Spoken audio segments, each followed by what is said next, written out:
Investigimi I revistës amerikane Mother Jones, të cilin e shpjeguam në detaje në pjesën e parë të këtij emisioni, tregoi fakte se si individ rus mund të kenë financuar lobimin e Partisë Demokratike në SBA për të ndikuar në Shqipëri.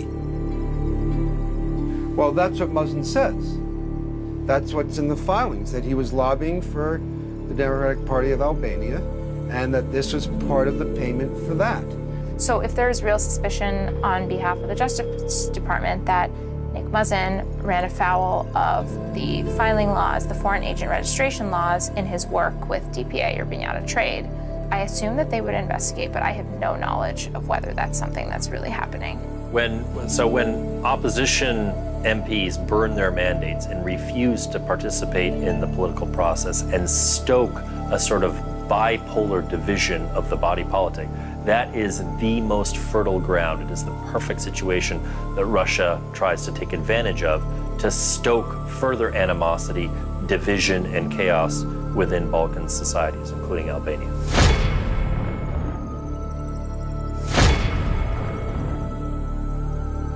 Prej muajsh, tensionet politike në Shqipëri po shoqërohen me akuzat për një ndikim rus me qëllim destabilitetin e vendit, duke nxitur edhe më shumë përçarjen politike mes majorancës dhe opozitës. Russia has always desired an access to the Adriatic, and Albania, strategically, analytically, was seen as the access to the Adriatic. Russian activities in, say, Montenegro or Macedonia are going to be very different from the activities in Albania.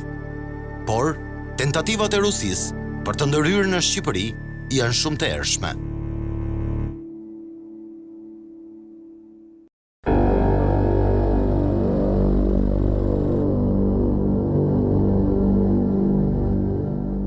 Pak vite më parë, u përhap lajmi se rusët ishin kthyer në Pashaliman. Ishte një ngjarje e denjë për filmat e spionazhit që nuk u zbardh kurrë plotësisht nga autoritetet shqiptare. Bëhej fjalë për një grup shtetasish rus të ndaluar nga policia e Vlorës në bazën e Pashalimanit në 14 tetor 2016. Ndalimi I tyre u konfirmua nga burimet ushtarake, policore dhe diplomatike. Por, konstatimet e secilës palë ishin kontradiktore. Ndërkohë, në media vërshuan dyshimet se bëhej fjalë për agent rus të maskuar si gazetar. Synimi me sa duket ishte të fotografoj baza e Pashalimanit, e njëjta bazë ushtarake detare në gjirin e Vlorës, që ish Bashkimi Sovjetik mori nën kontroll pas një marrëveshje me Shqipërinë komuniste në vitin 1957. Ishte koha kur Shqipëria u radhit mes 8 vendeve të lindjes që nënshkruan Traktatin e Varshavës. I talk about this to some of my Albanian friends, and they'll say, "Oh, but come on, you know Albania, it's the most pro-American country in the world. Kosovo's maybe number 2. We had a period when we were part of the Warsaw Pact, and the Russians were very influential, and later the Chinese, and then Enver Hoxha decided to go about it on his own, and now we're the most pro-West, pro-American country in the world." I agree with everything you say, but it's important to understand that the Russians are very sophisticated about this. They have modernized their interference activities. Natyrisht, ish ambasadori amerikan në Tiranë, Aleksandar Arvizu dhe të gjithë kolegët e tij e dinin shumë mirë se shqiptarët e bën zgjedhjen e tyre drejt perëndimit që pasi rrëzuan komunizmin. Politika e jashtme e vendit e ka treguar qartë në të gjithë këto vite orientimin e saj pro-amerikan dhe drejt bashkimit evropian. Megjithatë, në 5 vjeçarin e fundit, gjithnjë e më shumë politikan, diplomatë e analist, po flasin për përpjekjet e Rusisë për të ndikuar në Shqipëri, ashtu si në vende të tjera të Ballkanit. Natyrisht, Rusia arriti influencën e saj aty ku gjen terren, kryesisht vende të korruptuara dhe me ekonomi të brisht. I think Russia became quite a bit more aggressive in the Balkans beginning around 2013, 2014. It coincided with the illegal invasion of Ukraine. I was always mindful of efforts not just by Russia, but by other state actors, including China, to try to influence developments in Tirana. That being said, I certainly feel like I understand a lot more today here in 2019 than I did in late 2014, early 2015 when my mandate in Tirana ended. Siç e thamë që në fillim, raportimet për rritjen e influencës ruse në vendin tonë dhe në Ballkan kanë qenë të erpashershme, megjithëse sporadike, por aktiviteti i shërbimeve inteligjente shqiptare duket se nuk ka qenë as pak i tillë. Pikërisht, vitin e kaluar, në një kohë kur ishin shtuar raportimet mbi shqetësimet në BE dhe SBA, në media u publikua një raport i Shërbimit Informativ Shtetëror. Bëj fjalë për një prej dosjeve të shish, ku dilte në pa se si shërbimi sekret rus kishte vepruar për vite me radhë në Shqipëri. Në këtë dosje, i jepeshin detaje se si shish i kishte mbajtur nën survejim 18 persona, mes tyre 5 me nënshtetësi ruse, 1 grek dhe 12 shqiptar. Dyshimet ishin për një rrjet agentësh spionazhi dhe survejimi i tyre niste nga viti 1999 deri në vitin 2003. Shërbimi Informativ Shtetëror do të vijë sërish në qendër të vëmendjes së publikut sërish këtë vit. Në 11 mars, kreu i këtij institucioni, Elidon Bendo, u shpreh i shqetësuar përpara anëtarëve të Komisionit Parlamentar të Sigurisë Kombëtare mbi përpjekjet për të rritur influencën ruse në Shqipëri. Ai nuk dha detaje të aktorëve që Moska përdor për rritjen e kësaj influence. Këto detaje ndodhen brenda raportit të klasifikuar të shish dhe që nuk bëhet publik, por për të cilin janë tashmë në dieni kryeministri Edi Rama dhe presidenti i vendit Ilir Meta.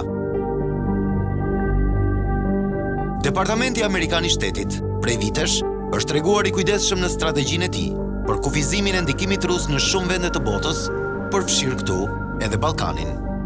Në një raport prej 200 faqesh të vitit kaluar nga stafi i Komisionit për Marrëdhëniet e Jashtme me Senatin Amerikan, shprehmisht flitet për shenja të dukshme dhe të faktuara të planeve të Moskës për të arritur presionin e saj në vendet e Ballkanit, në mënyrë që të mos lejojë integrimin e këtij rajoni në BE.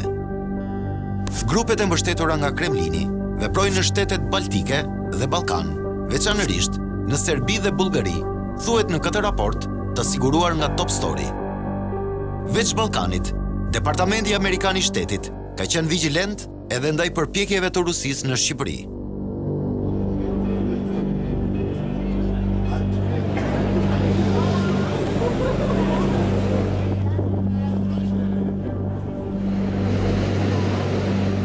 Këtu jemi në Madrid, kryeqytetin e Spanjës, i cili vizitohet nga miliona turist nga mbar bota. Ekipi i Top Story nuk ka mbërritur këtu për godinat madhështore, parqet e mrekullueshme, si dhe zhvillimin e këtij qyteti. Por, ndodhemi në Madrid për të takuar një personazh jo të rastësishëm.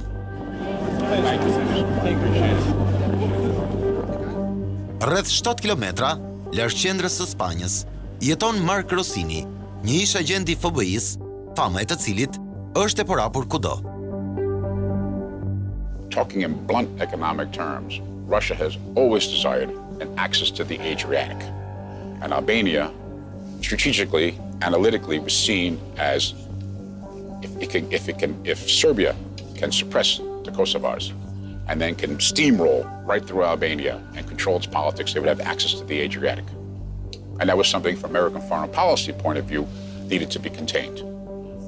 Because now Russia's land has only the north, its frozen ports, and now of course has to go through the Black Sea and the Bosphorus to get out. If it had Albania, because it can't get Slovenia, it can't get Montenegro, it can't get Croatia, and it can't get Greece. What's the next obvious logical place that it can get its influence, get its grip on? Albania. Në Shtetet e Bashkuara të Amerikës, Mark Rossini njihet si ish agenti i FBI-s që luajti një rol të rëndësishëm në gjurmimin e Al-Qaedës përpara sulmeve të 11 shtatorit. Por, ai njeh shumë mirë politikën shqiptare dhe interesin e Rusisë në Ballkan. The interest that Russia has in Balkans, in particular with respect to Albania, is that economically it's a great land of opportunity. but it also gives them access to the warm water Adriatic port. I didn't say that statement originally. My own State Department said that years ago, back in 1998. That was part of our strategy of containment, okay? And look at it logically. So its interest in the Balkans. It has no Balkan influence except Serbia, which is landlocked. It has no influence in Greece. It can't. It has no influence in Slovenia. It's trying to get it in Montenegro, which it doesn't. So what's left? What's ripe to create chaos? What is ripe to get? Albania. Në Shqipëri, Rossini bëri buj vetëm në shkurt të këtij viti, kur në një postim në rrjetin social Twitter akuzoi drejt për drejt ish kryeministrin e vendit Sali Berisha si nxitës të këtyre protestave i shtyr nga Rusia. Ish agenti FBI-s kishte qëndruar në Tiranë në 21 shkurt, pikërisht ditën kur deputetët e opozitës dorëzuan mandatet e tyre në kuvend dhe më pas zhvilluan një protestë paqësore gati 3 orëshe, që u mbyll duke kënduar himnin kombëtar nga vetë kryedemokrati Lulzim Basha. Në postimin e tij në Twitter, pas largimit nga Shqipëria, Rossini shprehi se kjo protestë po zhvilloi në ndikimin rus dhe që po vihet në zbatim nga Partia Demokratike dhe Lëvizja Socialiste për Integrim. Pavarësisht se Partia Demokratike drejtohet që prej vitit 2013 nga Lulzim Basha, Rossini është i bindur se kryedemokrati i merr drejtimet nga Sali Berisha. Pikërisht, këtë të fundit, ish agenti FBI-s nunguron ta quaj, edhe pse në mënyrë figurative, një kukull të presidentit rus, Vladimir Putin, megjithse nuk e ka takuar kurrë ish kryeministrin e Shqipërisë. By doing what he did, by staging those protests at this point in time, okay, he's playing into Putin's hands. That's why he's a puppet, whether he knows it or not. That was my whole point of my emotional tweet. Stop. Think first what this means in the overall big picture. That's what's most important. Think about the long-term effects and ramifications of that. Not just your short-term goal of you want Mr. Rama out and you want to be prime minister or you want Mr. Basha to be prime minister. If there's something wrong with Eddie Rama, if there's change that's needed, fine. But now is not the time. You are being a puppet of Putin. It plays into his hands by having that protest now. Vetë Rossini e pranon se deklarata ndaj Berishës është bërë në mënyrë emocionale dhe është mendimi i tij të rësisht personal. Edhe për ish ambasadorin amerikan Arvizu, këto lloj akuzash kërkojnë prova apo fakte. Mr. Berisha has done a lot in the interest of the country and to promote better relations with the West. I think he's also responsible for some big setbacks, and not just the pyramid schemes from the 1990s, but for example, the repeated efforts to try to consolidate power. I have never seen any evidence at all to suggest that he is beholden to Vladimir Putin or Russia or to any foreign leader, though. Ekspertë të politikës së jashtme në Shqipëri, prej vitesh, flasin për një ndërhyrje të eshtur të Rusisë në Ballkan, elementët e së cilës bazohen në strategjinë e presidentit rus, Vladimir Putin. Ky i fundit, në dhjetor të 2014-s, pak muaj pas agresionit në Ukrainë, shpalli për herë të parë kundërshtimin e tij për të njohur rezultatet e luftës së ftohtë. Kremlini ngriti kështu tezën e rinegocimit të luftës së ftohtë dhe hartimit të një traktati të ri paqeje mes Perëndimit dhe Rusisë. Kjo do thotë që efektet e kësaj krize do të zgjateshin dhe do të shtriheshin edhe në rajone të tjera, veçanërisht në zonat ku hallkat janë më të dobta. E natyrisht, Ballkani mbetet hallka më e dobët e arkitekturës europiane të sigurisë, ndërsa Shqipëria me një pozicion geostrategjik për rajonin. With American foreign policy right now under Mr. Trump a little bit in flux, Mr. Trump's own issues with Russia, as an Albanian, it would give me pause to be careful. Because if Russia is able to have heavy influence in Serbia, and Serbia starts up again to attack the Kosovars, to go after Prime Minister Ramush, militarily and aggressively, is NATO going to join into that? Is America going to throw its weight behind and help? Serbia gets emboldened. makes inroads into Kosovo, and Kosovo falls, Kosovo goes away, its independence. What's next? Look west, Albania. Go right through. This is real. This is not made up. Metodat që Rusia përdor për të ndikuar në një vend apo rajon të caktuar janë nga më të ndryshmet dhe përdorimi i medias, qoftë tradicionale apo sociale, është një prej tyre. Regjimi Putin ka zhvilluar një grup mjetesh të jashtëzakonshme për të ushtruar ndikim jashtë Rusisë. Platformat e rrjeteve sociale janë thelbësore për fushatat e dezinformimit që cënojnë demokracitë, thuhet në raportin e përgatitur nga stafi i Komisionit për Marrëdhëniet e Jashtme në Senatin Amerikan. Ekspertët e këtij komisioni rekomandojnë që qeveria amerikane dhe ato europiane t'i kërkojnë kompanive të rrjeteve sociale që të bëjnë publike burimin e financimit për reklamat politike, ashtu si televizionet apo shtypi shkruar.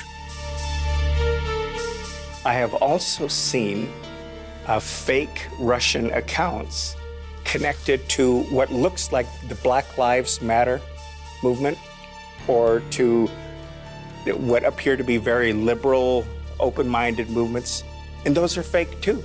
What the Russians are doing is looking tactically at the landscape here in this country and just trying, it's like a small fire, and they're trying to fan the flames more. So it's very sophisticated. To get more specific about the Russian activities, so it's not to promote Russia, but to use the political confusion, the problems with corruption and all Albania's other challenges, but just to introduce more doubt in the minds of people. Say, you know, people in the rest of Europe, they really don't want you. And is America really a reliable ally?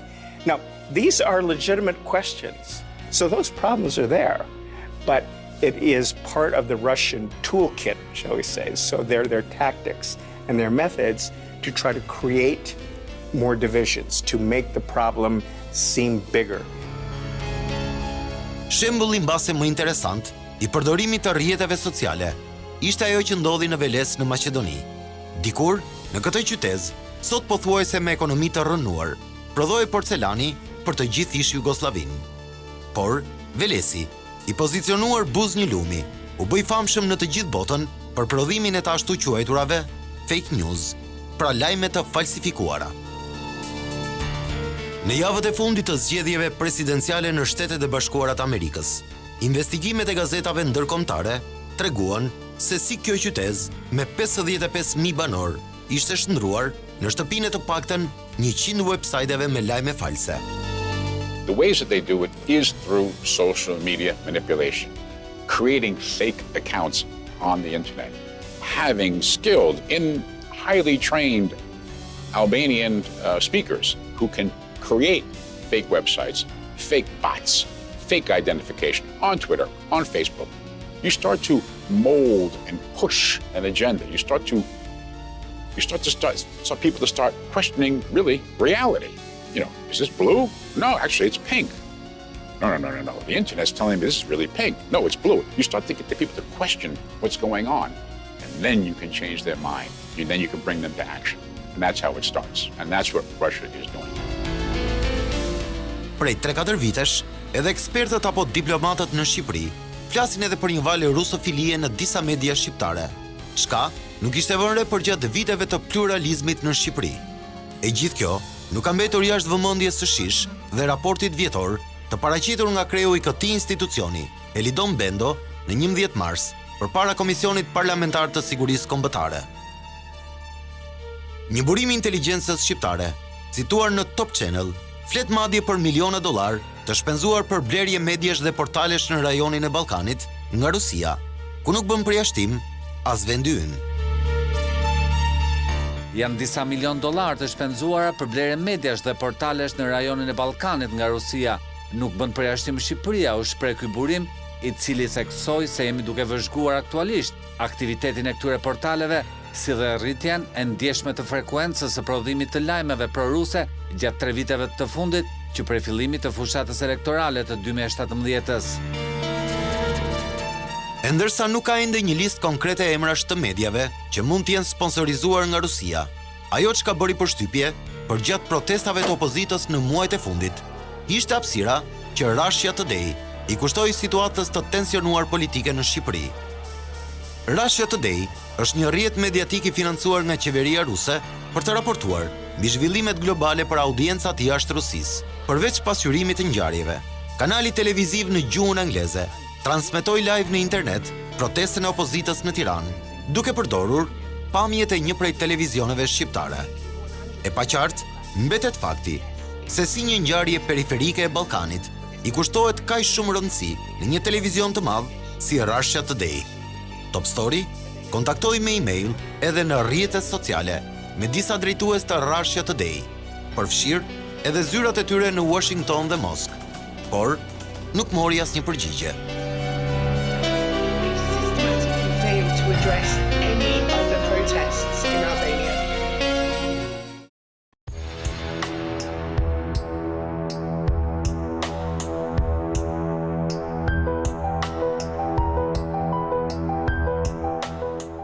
Veç medias dhe rrjeteve sociale, një tjetër mënyrë që Rusia, por dhe vendet të tjera, përdorin për të ndikuar e për të rritur influencën e tyre, janë investimet.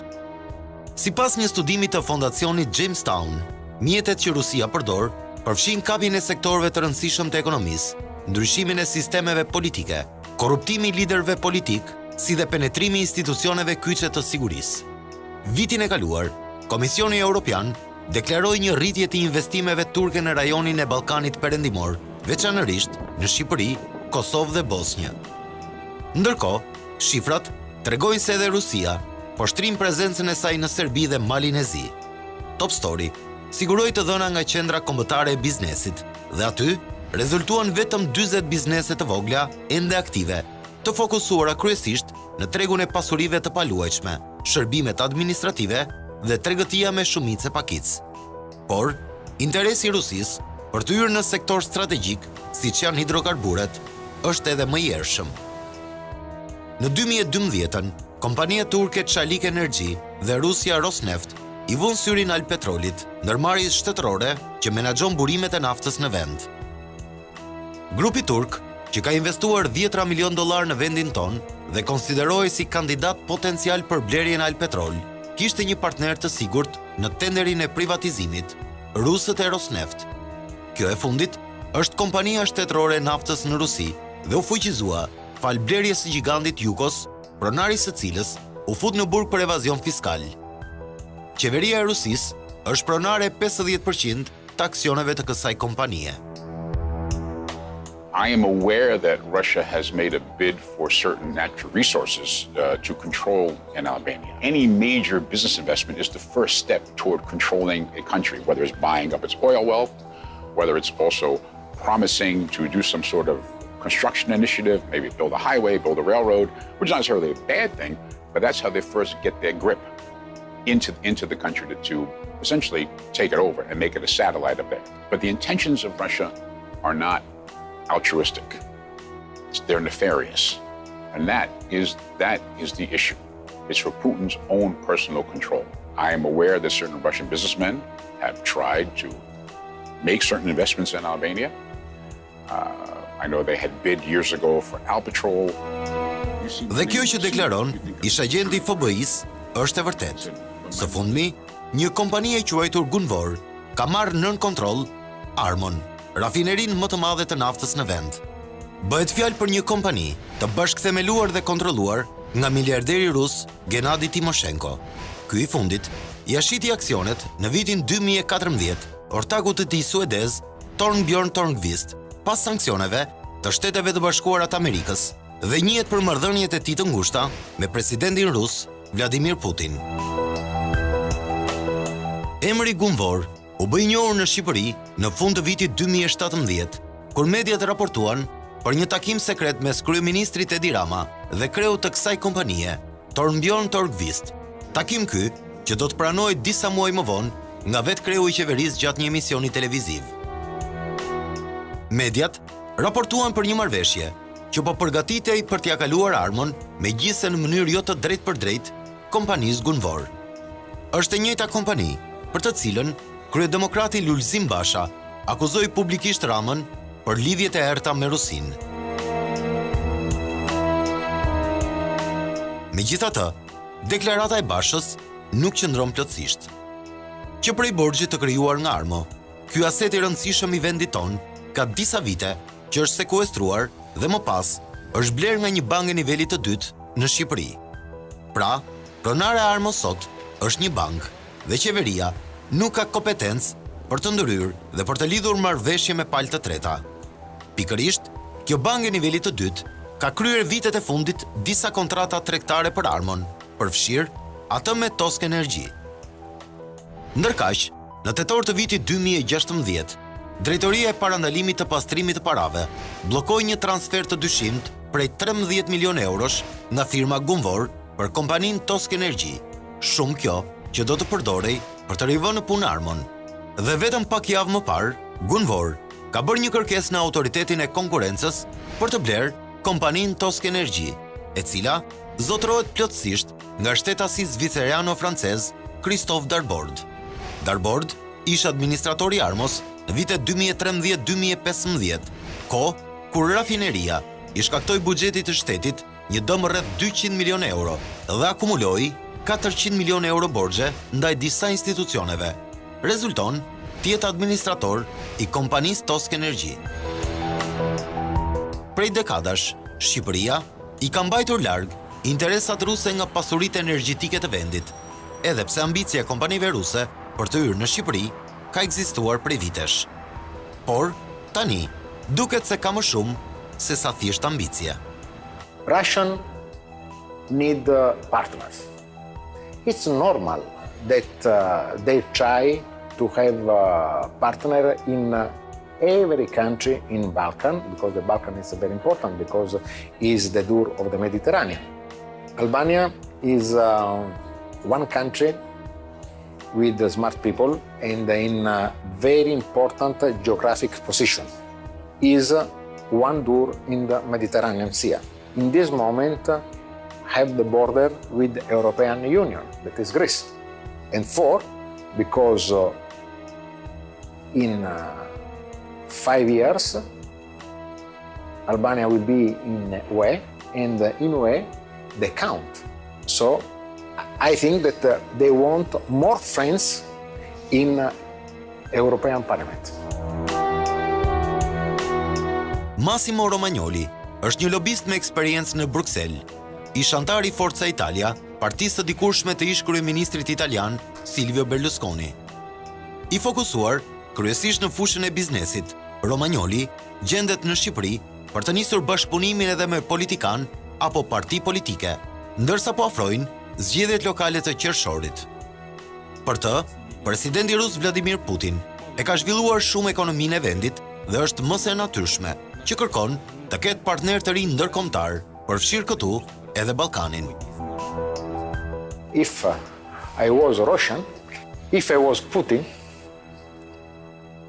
I will influence by business to give a job, place job that is the first problem of each country in Albania, and to have with the Russian company some sympathy. So when they talk of Russian product, they are attracted. It's not antipatia, but sympathia. The second is to be near one political party, because the political party will influence the opinion of 1,000 decisions each year in the government. Krejt ndryshe, është ndërkaq situata në vendet e tjera të rajonit. Energjia është konsideruar gjithmonë mjeti kryesor i influencës ruse në Ballkan. Aftësitë e provuara të Moskës për ta transformuar energjinë në një mjet diplomatik reflektojnë rolin dominant që hidrokarburet luajnë në ekonominë ruse. Moska gjithnjë ka dashur të reduktoj varësinë e saj ndaj Ukrainës si shtet tranzit për eksportet e gazit, duke u përpjekur të përdorë Europën juglindore. Përveç gazsjellësve, kompanitë ruse kanë mundur të hyjnë në tregjet energjetike me projekte më të vogla në shtetet të tjera të rajonit. Sipas të dhënave zyrtare, përfshirja ekonomike e Rusisë në Ballkanin Perëndimor është më e dukshme në Maltëzi, ku investimet e drejtpërdrejta ruse përbëjnë rreth 30% të GDP-së së vendit. Megjithse vitet e fundit ka patur një rënje të pranisë ekonomike ruse që pas tërheqjes së oligarkut rus Oleg Deripaska nga kompania më e madhe malazeze, fabrika aluminit Podgorica dhe përkeqësimit të marrëdhënieve dypalshe në 2014. Investitori më i madh pas pavarësisë kanë qenë Ros. Domethënë ata masovisht kanë ble sidomos prona në lokacione atraktive në Belgrade. Aja ka qenë politika shtetit Ros si të rritet influencën në Maltëzi. Kohë pas kohe, domethënë mas 2010-s, mendoj se aja influencë ka ra pak a shumë, sidomos kur ka qenë kriza ekonomike, mendoj se nuk ka ma njaq influencë madhe. Malizi ka qenë shumë atraktiv për thithjen e investimeve cilat kanë ardhur prej jashtë. Por për fat keq ata investime nuk kanë qenë investime të shnosht, nuk kanë qenë kapitali shnosht edhe nuk kanë qenë perëndimor, pa kanë qenë pak a shumë i shfrytzu Malizi si një shtet absolutisht ku mundën të pastrohen para. Domethënë ish kriju një shtet i pavarur ku njerëz cilët nuk i kanë pas mjetet e pasturta kanë pas shansin e vet të pastrojnë parat e vet.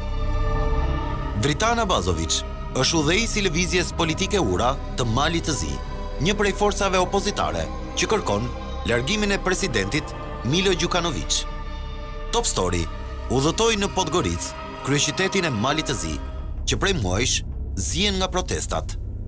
Protestuesit nisën të dalin në rrugë pasi Dushko Knežević, një biznesmen dhe aleat i dikurshëm i Đukanović, akuzoi presidentin dhe Partinë Demokratike të Socialistëve për abuzim me pushtetin. Një video e publikuar në janar të këtij viti shfaqte Knežević teksa i dorëzonte një zarf një antari të partisë së Đukanovićit me $100.000 për financimin e fushatës së kësaj force politike. Knežević i akuzuar për pastrim parash e që aktualisht mendohet të jetë në Londër, ka thënë për mediat vendase se kishte 25 vite që jepte fshehurazi para për DPS-n.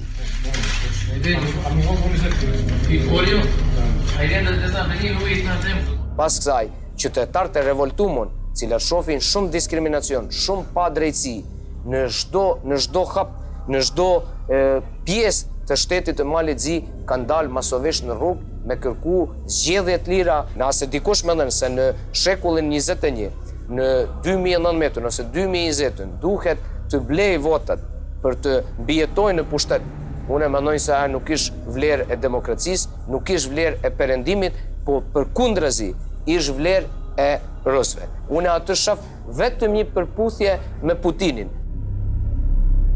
Por, ndryshe nga Shqipëria, në Malë të Zi, lidhjet politike me Rusin janë më të dukshme dhe të hapura. Në janar të këtij viti, liderët e Frontit Demokratik, Andrija Mandić dhe Milan Knežević, uftuan në një drek të organizuar për nder të presidentit rus Vladimir Putin në Beograd. Bëhet fjalë për një parti proruse që e ka kundërshtuar antarësimin e Malit të Zi në NATO. Në 2016, zyrtarët malazez akuzuan Rusin për tentativën për grushteti me qëllim për të sjellë Frontin Demokratik në fuqi. Një lëvizje kjo që do të pengonte antarësimin e ish Republikës së Vogël Jugoslave në Aleancën e Atlantikut të Veriut. Edhe Dalibor Kaularević, drejtoresha e Qendrës për Edukim Civil, është e mendimit se lidhjet e kësaj partie me Rusin janë të njohura. Por, protestat që kanë përfshirë vendin, sipas saj, nuk janë nxitur nga Moska.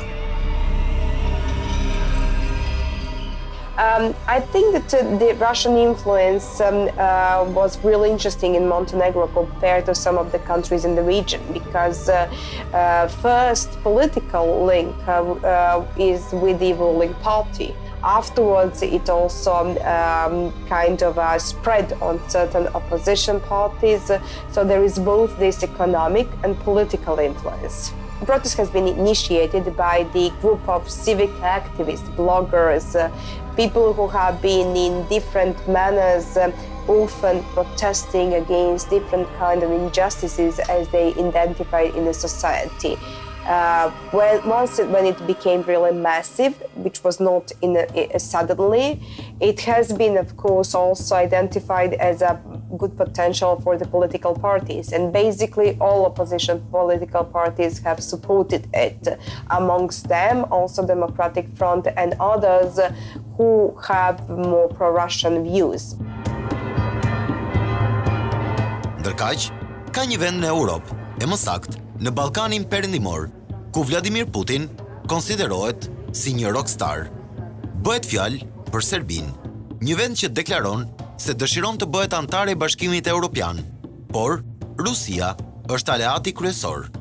Vizita e fundit e presidentit rus në janar të këtij viti në Serbi u shndrua në një festë të vërtetë. Dhjetra mijëra njerëz parakaluan përmes qendrës së Beogradit për të mbledhur përpara kishës Shënsava, ku Putin, me shumë ceremonialitet, vendosi 3 copëzat e fundit me ngjyrat e flamurit rus në mozaikun e kishës, pasi kishte premtuar 5 milion euro për përfundimin e saj.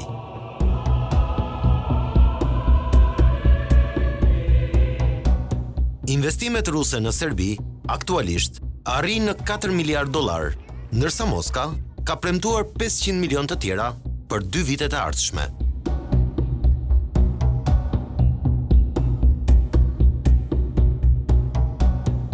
Ndërkaq, Rusia ka arritur të dominojë tregun e gazit natyror dhe naftës në Serbi, pas blerjes së 51% të aksioneve të kompanisë shtetërore të naftës NIS në 2008.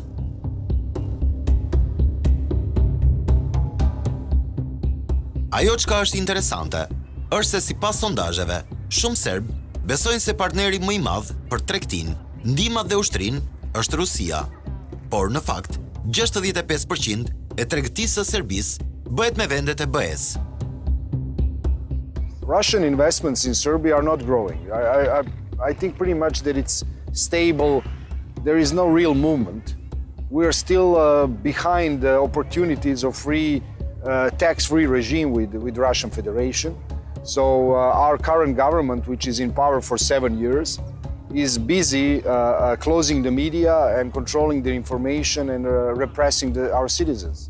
So they don't pay too much attention on these ephemeric things like trade and economic prosperity of Serbia. They believe that economy is to give lowest salaries and pensions in Europe, and the cheap labor would attract foreign investors. So our intention is to continue the best possible relations with Russian Federation, as well as our path to the European Union. Serbia, as you know, is a really interesting society because overall we are all against membership in NATO. So basically our relations with Moscow are not only economic, but there is this long tradition and good historic examples of support and cooperation with Moscow. Borko Stefanović njihet nga opinioni publik shqiptar si krye negociatori serb në bisedimet mes Prishtinës e Beogradit me ndërmjetësimin e Brukselit. Ai ka qenë mjaft aktiv në Partinë Demokratike të Serbisë, derisa në 2015 u shkëput për të themeluar partinë e tij e Majta Serbe.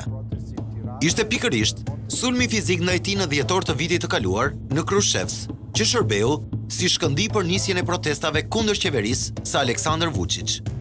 Top Story udhëtoi në Beograd, kryeqytetin e Serbisë, ku partitë opozitare kanë bojkotuar parlamentin pas 10 fundjavash të njëpasnjëshme me protesta kundër qeverisë, të cilën e akuzojnë se është ndruar në një regjim autokrat. Russia is not behind our protests because, to be really honest with you, we don't have any contacts with the Russians, nor with Russian diplomats. In Serbia, Russian diplomats are talking exclusively to the government. So I'll tell you one anecdote. I was talking to one of the high Western diplomats recently, and he told me that at the meeting with Mr. Vučić, the president of Serbia, he said, quote, behind these protests we have Russian secret service and Russian money. And he said it to the Western diplomat. But in the same time, we also received information from the Russian side that he's been telling to the Russians that behind these protests are CIA and Soros. You know, so it seems to me that Mr. Vučić is doing like any other autocrat in the Balkans is doing. There is a conspiracy against him, and that people are manipulated, and the fact that we have protests in Tirana and Montenegro and elsewhere it's a pure coincidence. There is no coordination between us, but it seems to me that we are all asking the same things.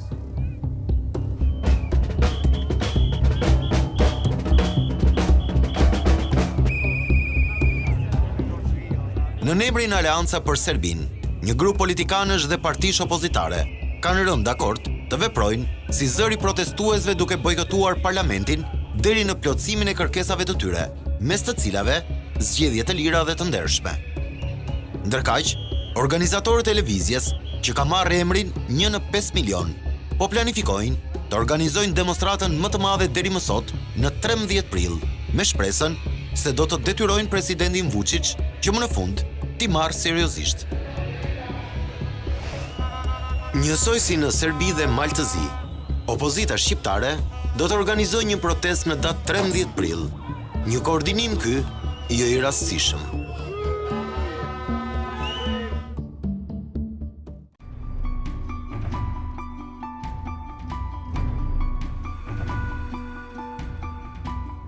Shqipëria dhe Kosova janë konsideruar gjithmonë si dy vendet e Ballkanit perëndimor që kanë mbetur jashtë ndikimit rus, sepse tradicionalisht është menduar se ndikimi i Moskës shtrihet vetëm në shtetet slave, që janë me shumicë ortodokse, kanë të njëjtin alfabet ose lidhje të vjetra historike, siç ka Rusia me Serbinë dhe Malin e Zi. Por, për shumë ekspert që i ndjekin me kujdes zhvillimet në Ballkan, ky nuk është një vizion i saktë.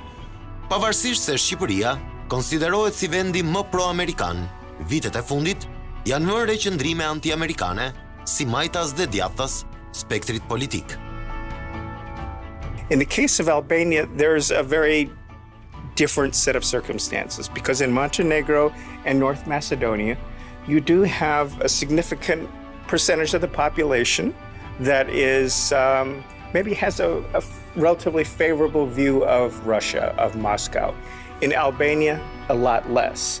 So the tactics in Albania are going to be very different. It's not going to be so much to promote Moscow, to offer Russia as a model for development. That's not the case at all. But just to raise doubts in the minds of Albanians about the Western path that they have selected since 1991. Vetë burime nga shërbimet inteligjente shqiptare e kanë pranuar se pas marrëveshjes së Shqipërisë për instalimin e një baze të NATO-s në Kuçov, vjet re një intensitet i tentativave për rritje të ndërhyrjes ruse. Veç përdorimit të medias dhe rrjeteve sociale, investimet në sektorët kyç të ekonomisë, një tjetër mënyrë që Rusia përdor për të shtrirë influencën e saj, sipas shumë ekspertëve të politikës së jashtme, është edhe financimi i politikanëve apo grupimeve të caktuara politike. But in the world we live in today, the way that people are easily swayed emotionally by the internet, again, by Facebook, Twitter, all the other social media accounts, you don't need to have that direct evidence. I don't need to pick up the phone in Russia as a KGB agent or SVR or GRU, whatever, and call and say to some politicians in Albania, look, screw this, protest, don't show up for work today, and we'll put $3 million in a Swiss bank account for you. I don't need to do that anymore. I manipulate the emotion. I send out a message over a period of time, culminating in this cacophony, this chaos. And I achieve my goal, and my hands are not even there. It's important to remember that when we talk about the Russian toolkit for malign interference activities, it goes considerably beyond the social media issues. We're talking about illicit finance, about money laundering, funding of political parties or other media outlets. Illicit financing can take many forms. And again, one common thread that we see is an effort to try to influence decisions or activities. And yes, political parties, organizations are very much the target of these kinds of activities. Dyshimet mbi një ndikim rus në Shqipëri u rritën edhe më shumë pasi në mars të vitit kaluar, revista amerikane Mother Jones publikoi një shkrim investigativ se si Binjata Trade, një kompani guaske lidhur me individ rus, kishte financuar lobistin Nick Mazin për të lobuar për Partinë Demokratike. Investigimi në fjalë, të cilin e kemi shpjeguar në mënyrë të detajuar në emisionin e kaluar të Top Story, tregoi fakte se si individ rus mund të kenë shfrytzuar lobimin e Partisë Demokratike në Shtetet e Bashkuara për të ndikuar në Shqipëri. With respect to the Mother Jones article, I remember reading that article. And it was interesting to read the political commentary in Albania about it. There were pretty concrete, or I should say specific allegations that the Democratic Party of Albania was that they were hiring or they had hired some lobbyists here in Washington. Again, that happens all the time. All the parties do it. But the funding, the financing for this lobbying effort was very non-transparent, to say the least. And that fact raises a lot of questions. Por, gazetarët e Mother Jones nuk arritën të zbulojnë se kush fshihej në të vërtet pas kësaj kompanie dhe nëse bëj fjalë për interesat të qeverisë ruse. Investigimi bëhej në një kohë kur në Shtetet e Bashkuara mbizotronte debati lidhur me ndërhyrjen ruse në zgjedhjet presidenciale të 2016-s dhe vijonte hetimi i prokurorit special Robert Mueller. Pas gati 2 vite shëtime, në 24 mars, Mueller deklaroi se nuk ka gjetur prova që vetë presidenti apo ndihmësit e tij të kenë bashkëpunuar në ndërhyrjen e qeverisë ruse në zgjedhjet presidenciale të 2016-s. Megjithatë, konkluzionet e tij nuk i kanë dhënë fund debatit në Shtetet e Bashkuara të Amerikës, ndërsa hetimet për lobistin Paul Manafort dhe ish ndihmësit e Trump ende vijojnë.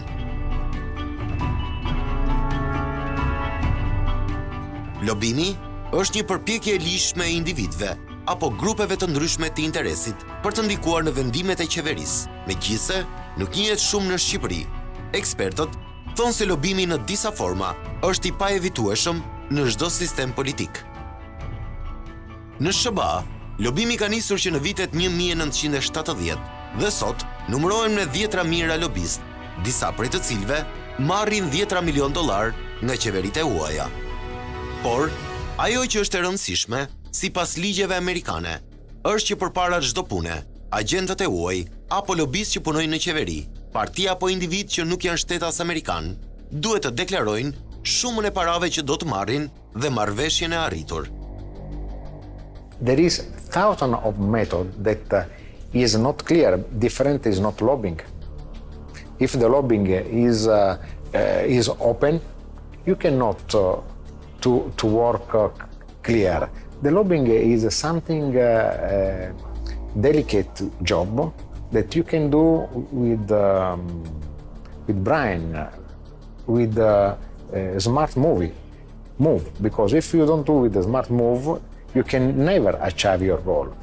The lobbying is something secret, something that private that you have to achieve with honesty, because if we take money, we have to do invoice for our job, and but to don't badly other people.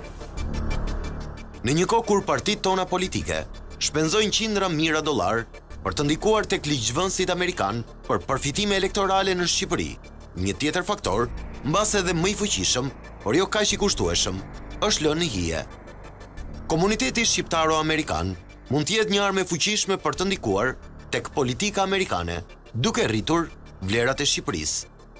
Në Shtetet e Bashkuara, aty ku nisi dhe ky emisioni Top Story, Mark Gjonaj, një politikan shqiptaro-amerikan që sot është antar i Këshillit Bashkiak të New Yorkut, është shumë i shqetësuar për atë që ndodh në Shqipëri dhe marrëdhëniet me Rusinë. The Albanian American community is very concerned with what's happened in our homelands. Certainly we don't like the civil unrest. We don't like the uprisals. We don't like the instability. It creates more chaos and concern for us. We're focused on ourselves as well as our homelands, and we know that they're equally important. Russia is enjoying the chaos. If they're not fueling the chaos in the Balkans, they are certainly enjoying the chaotic scenes and the disruption. Si është ajo fjala shqip ujku dën mjegull. Mjegullin pjeshifim në hem Kosovë, hem Shqipnin, Macedonin, në krejt Balkanin. Unë s'pedi se kur dërë më që prej gjumit. I kem liderët që punën për interesa individe e jo për çështet poplit as komit.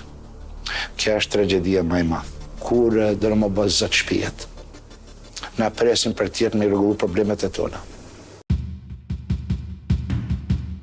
Por, pyetja më e rëndësishme që ngrihej nga investigimi i revistës Mother Jones kishte të bënte nëse Rusia ka përdorur sistemin politik amerikan për të ndërhyrë në Shqipëri.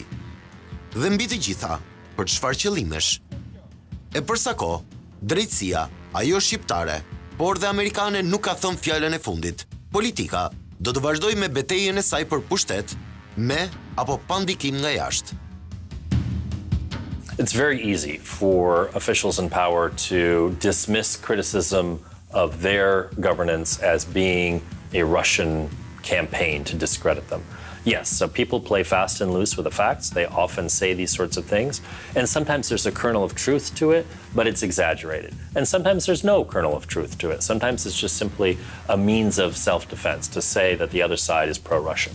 And so you really have to look for the evidence in a lot of these cases. This is a tricky subject because a lot of people like to use the Russian bogeyman as the excuse for what's happening in a particular country or with a particular political figure or political party. And I think we have to be very cautious about how we approach this. On the one hand, yes, Russia is very active in the Balkans and across Europe in destabilizing politics.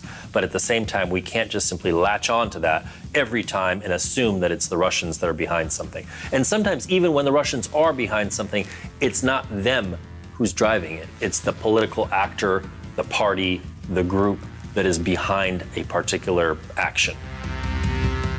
Në këto dy dokumentar të realizuar në disa shtete, Top Story u përpoq të zbardh ndërhyrjet ruse në Shqipëri në aspektin politik, por edhe ekonomik. Shumë pyetje mbetën pa përgjigje, por ne kontaktuam kryetarin e Partisë Demokratike, Lulzim Bashën, për të dhënë shpjegime lidhur mbi investigimin e gazetarëve të Mother Jones, por ai refuzoi. Top Story kontaktoi edhe ambasadorin rus në Shqipëri, Aleksandr Karpushin, për ta pyetur rreth ndërhyrjeve ruse në politikën tonë, por edhe ai refuzoi. Ndërhyrje të Rusisë në Shqipëri mund të ketë, por këtë nuk e vërteton dot sot as Mother Jones, as Top Story dhe as një gazetar.